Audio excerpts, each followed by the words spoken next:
there, everyone. I hope you're having a great weekend. I've got a fun recipe for you today. This one is for cookies in a jar, and because I'm using pudding in the mix, it's a just add water recipe. So this one would make a great gift. Speaking of gifts, the reason I'm making these cookies is because my husband and I are celebrating our birthdays this week, and we are headed to the beach for a couple of days. I wanted to bring something homemade along with us for a little portable snack, and these cookies are perfect. Not to mention, my husband loves them. I'm using cheesecake flavored pudding and cream cheese chips, but you could definitely make these with vanilla pudding or white chocolate chips or whatever you prefer. You could probably use other fruits as well, but we love the strawberries. Now, before I show you how to make the cookies, I wanted to show you this real quick. A subscriber asked me, how do you keep your fruit good and crispy after you've opened the can? And so this is what I usually do. I put the leftovers into a mason jar, and then I seal it with this electric mason jar vacuum sealer that I got on Amazon. I think I saw this on Big Family Homestead with Krista. She's the one who introduced me to this vacuum sealer, and I love it. It's very easy to use. It's got an attachment for the regular mouth, and then you remove that attachment for the wide mouth. I hold it down for about 10 seconds to make sure it's got a good seal, and then it goes for about 30 seconds. The unit comes with a charging cord, and it holds a charge for a really long time. And each time you use it, it only takes like 1%. So you can seal a lot of jars with it. It does a great job. And you can literally pick it up by the lid at that point. It's perfect. And that's how I keep my fruit crisp after I open it. Moving on to the cookies, I wanted to make a jar with layers in it, okay? Now, you do not have to do this, but I just think the layers are pretty. So I thought what I'm going to do is I'm going to mix the powdery white stuff first, and I'll put that at the bottom of the jar, and then I'll add, like a sugar layer and an egg layer and a strawberry layer and all that stuff, so the jar is pretty. So that's what I'm doing here. I got out a bowl. I'm just adding some powdery ingredients to the bowl. I'm going to give that a whisk, and then I'm going to add it to a 24-ounce jar. If you don't have that kind of jar, you can always put this in a quart-sized jar, but it's not going to fit in a pint-sized jar. I have tried that before. It just doesn't fit.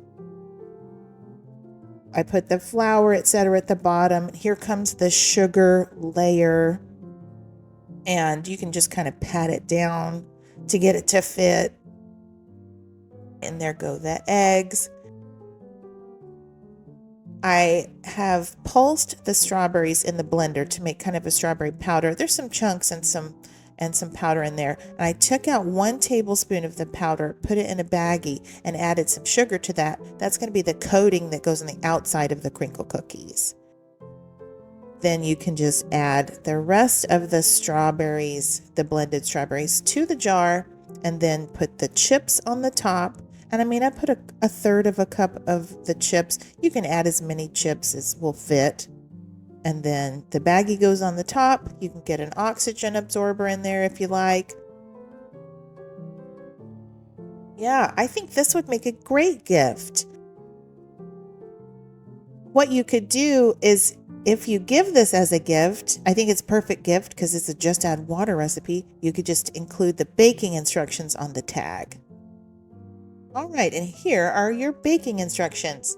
You're going to need a couple of bowls, a small bowl for the strawberry sugar topping, and a medium-sized bowl just for the dough itself.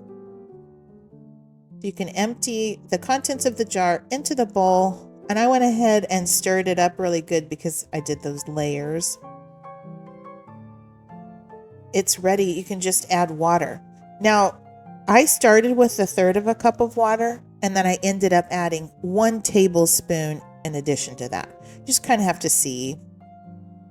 You might think a third of a cup of water is not near enough, but it actually is really close. I only needed 1 additional tablespoon of water. Then it was perfect. You just want to make sure there's no more pockets of dry mix in there. You want to make sure that everything is incorporated. It does take a minute to get it all mixed together, but it'll eventually come together. And this is the texture of your dough. It's nice and thick, but it's really, really sticky. So that coating comes in handy. You'll need to preheat your oven, get you a baking sheet lined with parchment paper. Now that's a medium scoop, and I got 16 cookies out of this. But as you scoop these out, you'll notice that the dough is really, really sticky. I think that's from the pudding mix that's in there.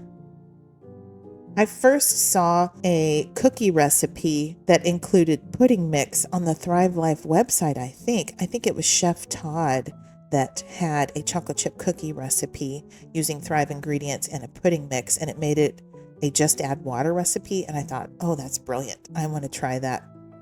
But I wanted to do it with fruit, so I adapted it to my tastes. So anyway, since these cookies are so sticky, that coating that I'm rolling it in, it really does help. It helps you to be able to handle the cookies and place them on the sheet and not stick too badly.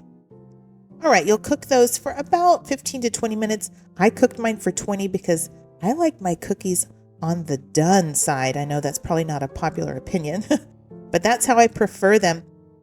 Now I'm going to show you an optional topping. I do recommend it. I did 1 more tablespoon of that strawberry powder and 3 tablespoons of sugar. I put that all back in the blender and I blended it into a powder. And it makes just a lovely strawberry sugar powder. And while the cookies are still warm, you want them to be warm, you can dunk the tops of the cookies into the powder. It's just so pretty. But if your cookies are still warm, that powder and the sugar will adhere to the tops of the cookies really well. Oh, and it's just so cute. They're so cute. That light pink powder on the top. So cute. You can always sprinkle extra on the tops if you would like. And then you can cool these on a wire rack and they're ready. And how about that? Strawberry cheesecake crinkle cookies. You see those signature wrinkles in the tops of the cookies or the crinkles? I just think they're so cute. These cookies, even though it's a just add water recipe, they are wonderful. Like I said, my husband adores them. I love them. They're really chewy, and the strawberry flavor is fantastic. That strawberry powder that you put on the tops of the cookies, that's just like the strawberry powder that I use for my strawberry scones. And I'll link that recipe below. That's a good recipe.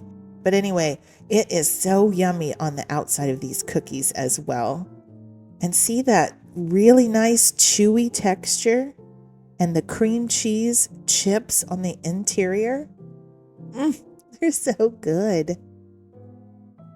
Most of the time when you bake with strawberry, it's just not a great outcome. Like the color is weird and I don't know, the flavor seems to disappear, but not so with freeze-dried strawberries. I've found that these freeze-dried Thrive Life strawberries are perfect for baking. Cookies, scones, whatever. They turn out amazing. Y'all, I hope you try this recipe and I hope you love it. I'll include the full recipe in the description box below, as well as my shopping link. And then I'll also include my website in case you want to pick up my cookbook. So we're going to go celebrate our 52nd birthday. How cool is that? My husband and I have the same birthday. We were born just a few hours apart. He was born in Alaska and I was born in Texas. But anyway, yeah, that's what we're going to do this weekend. What are y'all doing this weekend? Let me know in the comments. Thanks so much for watching. Y'all have a blessed day. And until next time, y'all take care and keep thriving.